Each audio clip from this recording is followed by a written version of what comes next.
Hey everybody, so if you watched my previous videos, I mentioned I was going to do some fishing in Japan and it finally happened. I've been planning this trip for the last, I guess it's been almost a year, and it's kind of a relief to have it finally happened, and luckily it went pretty smoothly, so I was pretty stoked about that. I had a pretty long layover in Haneda Airport, and on the top level you could actually go outside and watch planes leave, which was actually pretty good.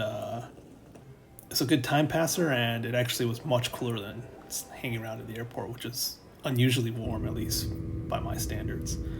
So anyways, after the layover, I took a short flight, I think an hour and a half, to Hokkaido, and just had to get myself to the town, which was Obihiro, which was kind of an adventure in itself since I have limited Japanese speaking abilities, but made myself there, and it was a good start of the trip.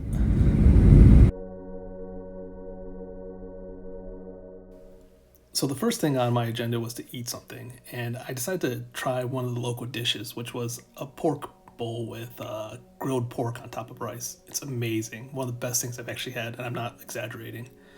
But anyways, after checking out the town and walking around, I decided to hit the sack and get ready for my appointment with the guide in the morning. So one of the reasons I chose to come to Hokkaido in October was to get the fall leaves. Coming from California, I've been seeing a lot of yellow, but being raised in the Midwest, I'm kind of miss seeing the oranges and the reds, which this place had, and I was not disappointed. So for fishing, we started out in a stream that had Dolly Vardens, which I guess are native to this area. Used the 10-car rod because they didn't get too big, and didn't take long to get hooked up.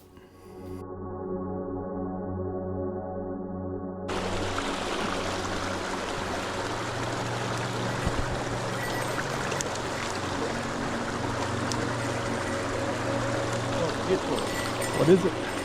This is Dolly Varden. It was a beautiful fish and kind of reminded me of a brook trout.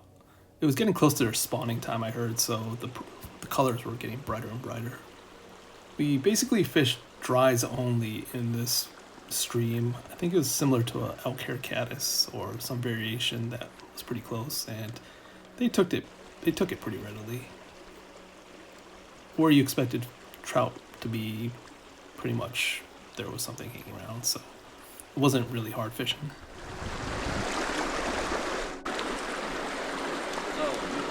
I'm glad you told me.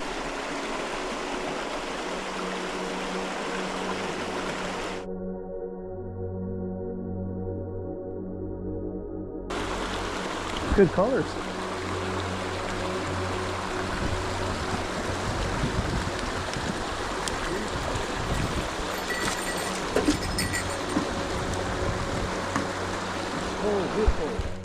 You know it's a good sign when the guide gets excited about seeing the fish, and it was kind of cool seeing a hook-jawed Dolly Varden in that kind of water. But anyways, we moved further down the stream, and it was pretty similar type of fishing. You just did some drifts with the dry fly, and if a fish was there, it generally popped up and took a swipe.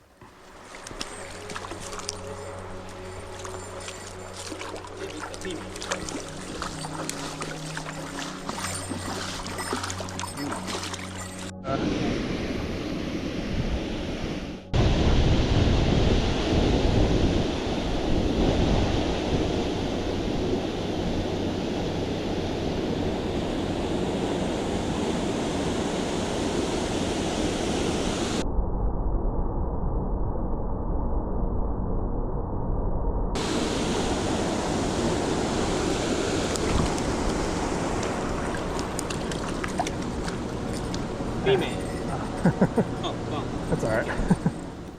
So after a few more fish, we decided to head out and go visit a spot that had some char, which is another type of local fish in the area. Had a pretty good convenience store onigiri for lunch, and the ride was pretty scenic as well, as you can see from this video clip.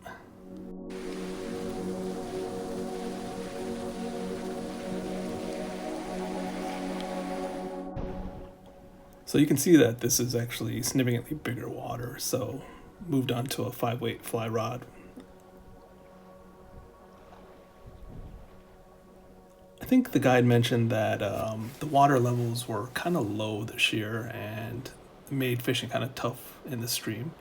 But there are char in here, and I did actually hook onto one, and to be honest, I think this was my... Actually, no, there was another fish I caught, I think a whitefish. I didn't videotape, but we fished this for a few hours, and I caught this one, but luckily it was a char, and that's all I wanted. So the next spot was interesting. It was by a power plant, and it had crystal clear water. We were basically targeting rainbows and browns. You can see in this clip where I get distracted by some rising fish and point at it and completely miss my first strike.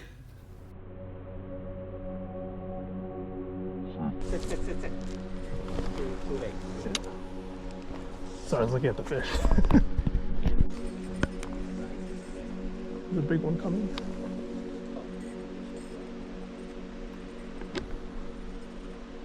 Nope.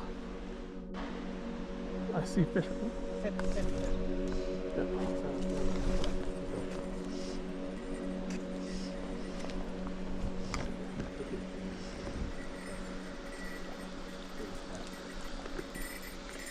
Just shake it off. Or...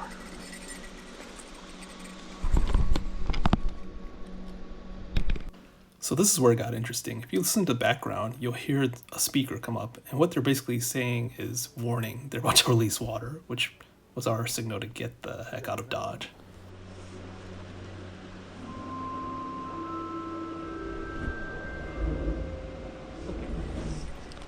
Let's see. So we did head a little bit further downstream, but keep an eye on the water levels and what you see here, because you'll see it come up dramatically. Did end up catching one more fish, which I think was a whitefish, but didn't really get to hook the large rainbows that I saw swimming around, which was a bummer, but there was day 2.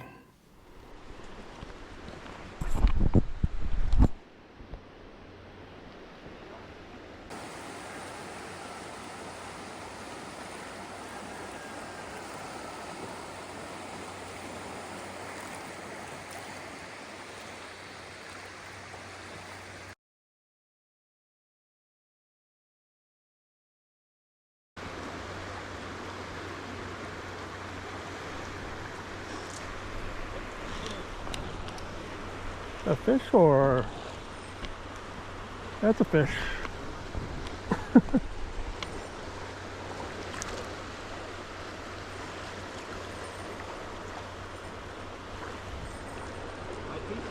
Yeah.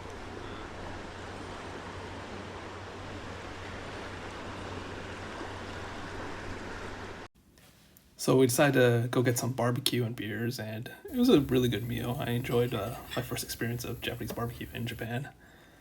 But after that, I decided to hit the sack and wait for tomorrow morning, which actually was pouring rain. So we didn't head out till, I think, around 11 a.m. So this ended up being kind of like a half day. The target today was bigger fish. So this stream we went to, I guess, was known to have bigger fish. But there was a chance of actually catching Yamame, I hope I said that right, which are, I think, the same as cherry salmon, if you've heard of those. Really pretty fish, and that's actually what this small little guy turned out being. I was pretty stoked because I actually always wanted to catch one of these. I've actually had sushi with this fish, and it's delicious as well.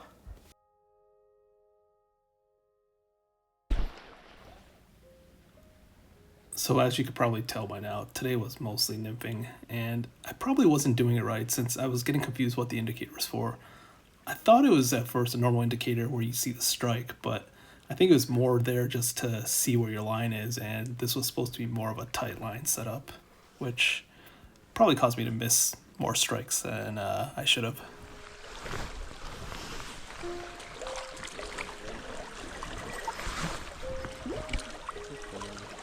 Pretty colors though.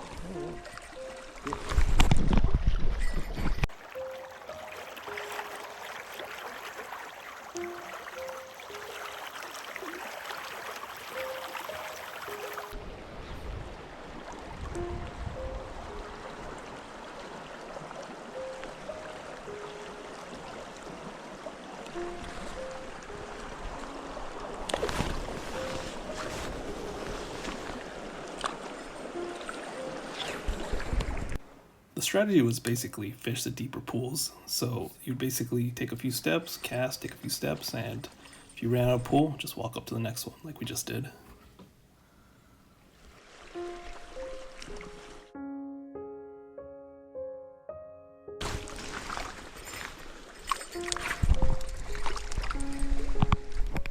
After about an hour and a half, we decided to move because I didn't fly to Japan to catch guppies. I do enough of that at home. So we decided to head off to another creek, which was actually really, really clear, like super, super crystal clear, as you can see here. And you could see fish and the fish could see you, which pretty much meant that it was actually tough fishing. So fished a little bit. All I did was just spook them, so we decided to move on to another spot afterwards.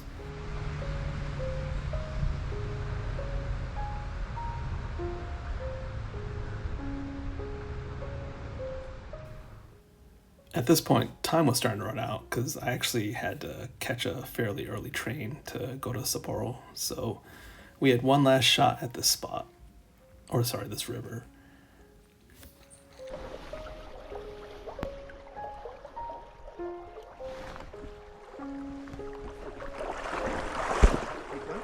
No, I don't think so. Well, it's okay. Oh, so. Yeah. Maybe 40.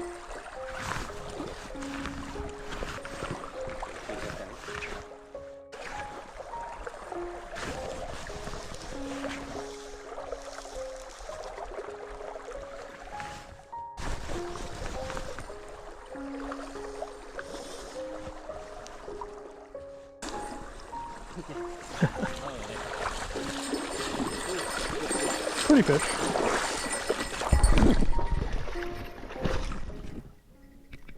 So if you're wondering why there was no picture with the fish, it actually jumped out of my hand when I was holding it up. But it was actually a decent fish, the biggest one I've caught up to this point in Japan. So it was off to a good start.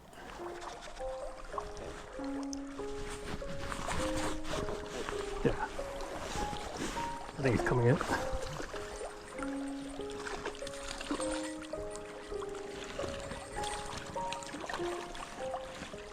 So my first few fish were bigger than the ones before, so things were starting to look up.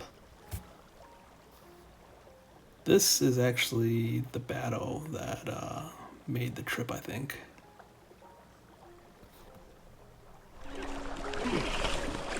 Don't let him go.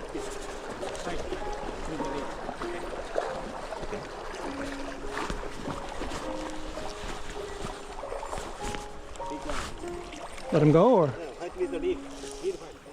So you heard me ask if I should let it go because, as you can see, downriver wasn't much better than upriver. There were some trees that were kind of falling over.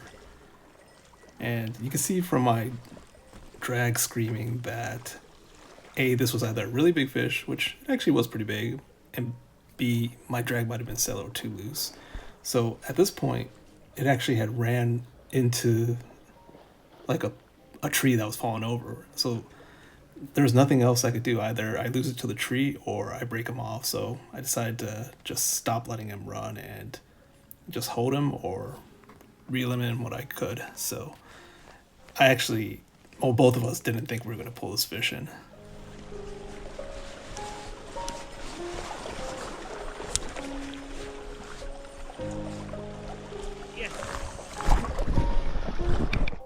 We were both super stoked to land this fish. I had probably cut over a minute of footage out where it like wrapped itself around the tree. There were so many points where we could have lost it, and it was a miracle we got it in. So pretty much every other fish after this point was probably not going to be as exciting, so I just took a few snapshots of the other fish I caught. I probably could have fished probably another hour, but like I mentioned before, we had to catch a train to Sapporo, so decided to end it before sunset and pretty much ended on a high note. Rainbow?